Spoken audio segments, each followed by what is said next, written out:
प्यारे दोस्तों, आज मैं आपको 10 ऐसे एसेट्स बताने वाला हूं जो आपकी गरीबी को कुछ ही महीनों में दूर कर देंगे। इससे पहले वाली वीडियो में मैंने एजुकेशन सिस्टम के कुपोष और फाइनेंशियल फ्रीडम से जुड़ी कुछ बहुत ज़रूरी जानकारी आप लोगों से शेयर की थी। जिन जिन लोगों ने वो वीडियो नहीं देखी है तो उन वीडियो को जाकर तुरंत देखें, क्योंकि यहाँ पर दी हुई जानकारी बहुत कम ही आपको और किसी चैनल में मिल पाएगी। सबसे पहले हम ये अच्छे से समझ लेते हैं आखिर एसेट्स कहते किनको हैं दोस्तों, क्योंकि बहुत से लोगों को आपने सुना होगा एसेट्स जो वो चीज़ होती हैं जो आपका पॉकेट में मनी डालती हैं, लेकिन एक्चुअल में इसका डिफरेंस समझना बहुत इंपॉर्टेंट है।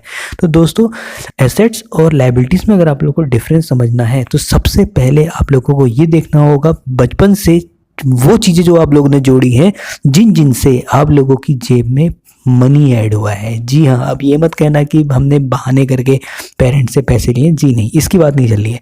तो आपको वो चीज़ें देखनी है जिन जिन चीज़ों ने आपकी जेब में यानी पॉकेट में पैसा ऐड किया है, वो आपका कहलाती हैं एसेट्स।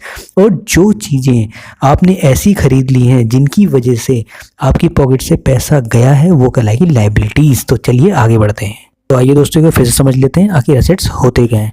एसेट्स में ऐसी चीज़ें काउंट होती हैं जो आपकी पॉकेट में मनी को ऐड करती हैं। जी हाँ, जो आपकी पॉकेट में पैसे ऐड करती हैं वो एसेट्स की कैटेगरी में आती हैं, और जो चीज़ें आपकी पॉकेट से मनी को निकालती हैं वो आपकी लायबिलिटीज़ में काउंट होती हैं। तो 10 ऐसे एसेट्स जानते हैं जिन्हें आप अपनी चॉइस के अकॉर्डिंग चुन सकते हैं। सबसे पहला एसेट आता है रियल एस्टेट। जी हाँ, फोर्ब्स के अकॉर्डिंग सबसे ज़्यादा मिलेनियर रियल एस्टेट से ही आते हैं। इससे पैसा दो तरह से लगाया जा सकता है, जिसमें सबसे पहला तरीका आता है फ्लिप मेथड। जी हाँ, इस तरीके में मार्केट से कम प्राइस में प्रॉपर्टी खरीदी जाती है और कुछ साल से होल्ड करके मार्केट से ज़्यादा प्राइस में बेच दी जाती है। चलिए इसे और अच्छे से समझते हैं। अगर कोई प्रॉपर्टी आपको ऐसी दिखती है जिसकी हालत बहुत ख़राब है और उसके सामने काफ़ी कूड़ा है और गंदगी इतनी है, सीवेज की प्रॉब्लम है, जिसकी वजह से उस प्रॉपर्टी को कोई नहीं खरीद रहा है और उसके रेट काफ़ी डाउन हो चुके हैं, तभी एक स्मार्ट प्रॉपर्टी डीलर आता है और उसकी सफाई करवाकर, मेंटेनेंस करवाकर उसे नीट एंड क्लीन कर देता है, बाउंड्री लगवा देता है। कुछ समय बाद उसे होल्ड करने के बाद उसे काफ़ी अच्छे रेट में बेच देता है, जो कि ओल्ड प्रॉपर्टी के रेट से काफ़ी ज़्यादा रेट थे, यानी 3-4 गुना थे। तो हो गया ना मुनाफा आखिर। लेकिन आप लोगों को ये उतना मज़ेदार नहीं लगेगा, क्योंकि इस प्रॉपर्टी से केवल एक ही बार फ़ायदा उठाया। लेकिन असली इन्वेस्टर कभी ऐसा नहीं करते। वो प्रॉपर्टी को लंबे समय तक होल्ड करते हैं या फिर उस प्रॉपर्टी में कुछ ऐसे शॉपिंग मॉल, मल्टी कॉम्प्लेक्स बना देते हैं, जिससे रेगुलर इंटरवल में हर मंथली कुछ ना कुछ मनी जनरेट होते रहे। जैसे शॉपिंग मॉल्स आपने देखे होंगे और कॉम्प्लेक्स देखे होंगे, जिससे हर महीने पैसा आता रहता है। चलिए दोस्तों, बढ़ते हैं अगले एसेट्स की ओर और अच्छे से जान लेते हैं, जो है बिजनेस। ज़्यादा लोग फेलियर के डर से बिजनेस के नाम से ही डरते हैं, लेकिन काफ़ी सक्सेसफुल बड़े बिजनेसमैन बताते हैं कि एक ही सोर्स पे डिपेंड होके अपनी ज़िंदगी गुजार देना लाइफ का सबसे बड़ा रिस्क होता है। जैसे मैं पहले एक जॉब पर डिपेंड रहता था, जब तक काम करता था तब तक पैसे मिलते थे, जैसे ही काम करना बंद किया तो पैसे भी बंद। मैंने काफ़ी लोगों को देखा है जो ना ही एजुकेटेड होते हैं और ना ही एक्स्ट्राऑर्डिनरी, फिर भी वो अपनी लाइफ में फुल टू एंजॉय करते हैं, काफ़ी घूमते फिरते हैं। ऐसा वो इसलिए कर पाते हैं क्योंकि उन्होंने साइड पर बिजनेस खड़ा कर लिया होता है जो उन्हें पैसे ला कर देता है। लेकिन अगर आप बिजनेस नहीं करना चाहते हैं या फिर डरते हैं, तो भी आप किसी और के चलते हुए बिजनेस में हिस्सेदारी ले सकते हैं, जिसे कहते हैं शेयर मार्केट या फिर स्टॉक मार्केट, जो है अगला एसेट। तो शेयर मार्केट ने मुझे काफ़ी कुछ सिखाया है। ज़्यादातर लोगों को लगता है कि स्टॉक मार्केट जुआ है, जहां पैसे लगाने का मतलब है अपने पैसे को दांव पर लगा देना, लेकिन ऐसा बिल्कुल भी नहीं है।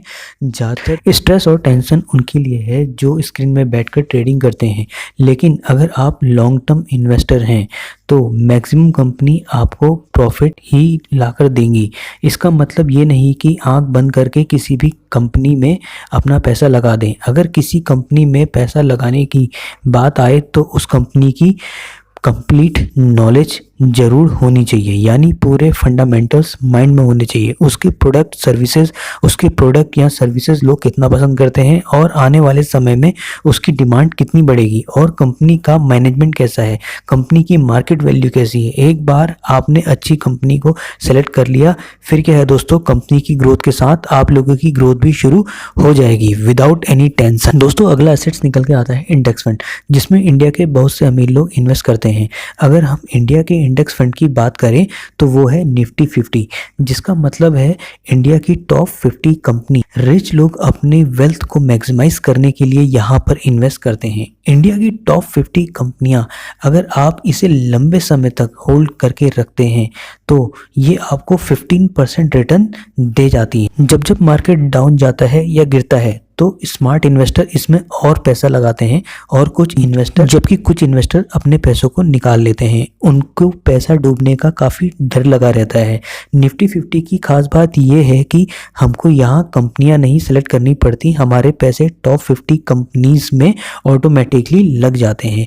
जब जब मार्केट गिरता है तो वो और पैसा इन्वेस्ट करते हैं, जब उठता है तो और ज़्यादा बेनिफिट उठाते हैं, जिनको हम स्मार्ट इन्वेस्टर कहते हैं। चलिए दोस्तों, अगला एसेट आता है कमोडिटीज़। कमोडिटीज़ में आपका गोल्ड और सिल्वर आते हैं।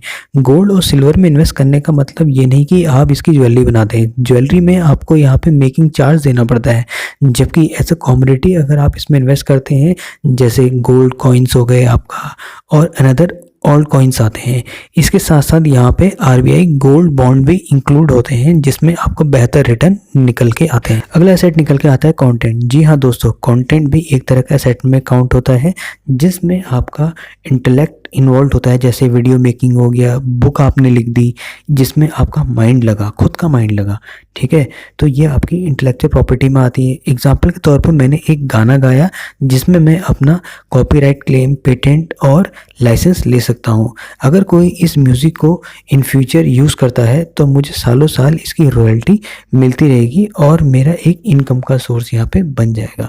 म्यूज़िक के तौर पे आप बाकी चीज़ भी ले सकते हैं जिसमें आपका अपना इंटेलेक्ट यूज हुआ होगा। दोस्तों, सातवां एसेट निकल के आता है कैश। जी हाँ, आप लोग कहेंगे कि कैश कैसे एसेट हो सकता है, कैश तो अगर हमारे पास है हम तो उसे तुरंत खर्च कर देंगे। जी हाँ, कैश भी एक तरह का एसेट है।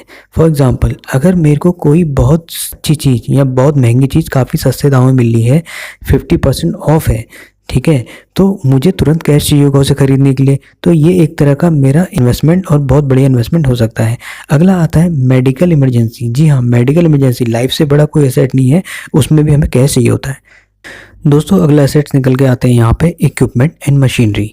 जी हाँ, इक्विपमेंट और मशीनरी में हम कुछ भी ऐसे डिवाइस या इक्विपमेंट्स यूज़ कर सकते हैं जिससे आपका मनी जनरेट हो। फॉर एग्जांपल, यदि हम कोई गाड़ी लेते हैं या कार लेते हैं जो हम पर्सनल यूज़ में लाते हैं तो एज ए लाइबिलिटी है, जबकि हम एज ए टैक्सी यूज़ करते हैं तो रेगुलर इनकम का सोर्स बन सकती है, जिससे हम उसका मेंटेनेंस भी ला सकते हैं। दूसरा एग्जाम्पल हम लैपटॉप का भी ले सकते हैं और उसके साथ मोबाइल फ़ोन भी। अगर इसको हम गेमिंग के पर्पज़ से यूज़ करते हैं तो हमारा टाइम वेस्ट होगा और ऐसा लाइबिलिटी है, क्योंकि इसका मेंटेनेंस भी हमें अपनी जेब से देनी पड़ेगी। लेकिन अगर बी लर्निंग या आपका एजुकेशन स्किल सीखते हैं जिससे हम वेबसाइट डिज़ाइनिंग कर सकते हैं और बहुत कुछ कर सकते हैं जिससे हम रेगुलर इनकम का सोर्स जनरेट कर सकते हैं, तो ये एज एसेट्स की तरह यूज़ हो सकता है, जैसे बड़ी बड़ी कंपनियों में इसका इस्तेमाल किया जाता है रेगुलर इनकम के लिए। अगला एसेट इक्विपमेंट्स के बाद 9th एसेट्स निकल के आता है यहाँ पे पीपल। जी हाँ, पीपल यानी लोग भी एक तरह का एसेट्स होते हैं। अब आप कहेंगे कैसे? जी हाँ, किसी भी कंपनी या इंडस्ट्री में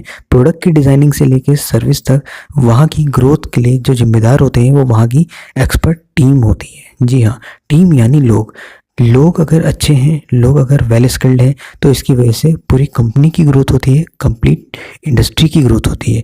इसलिए पीपल भी यानी लोग भी एक तरह का एसेट्स ही होते हैं। अगला सबसे इम्पॉर्टेंट एसेट निकल के आता है टाइम। जी हाँ दोस्तों, टाइम सबसे इम्पॉर्टेंट एसेट है जिसको हम नेगलेक्ट कर देते हैं, जिसको कभी नेगलेक्ट नहीं करना चाहिए। आखिर कहा भी क्या है, once time has gone never comes again. जी हाँ, टाइम एक ऐसा एसेट है जिसको हम कभी रिकवर नहीं कर सकते हैं, जबकि मनी को हम रिकवर कर सकते हैं।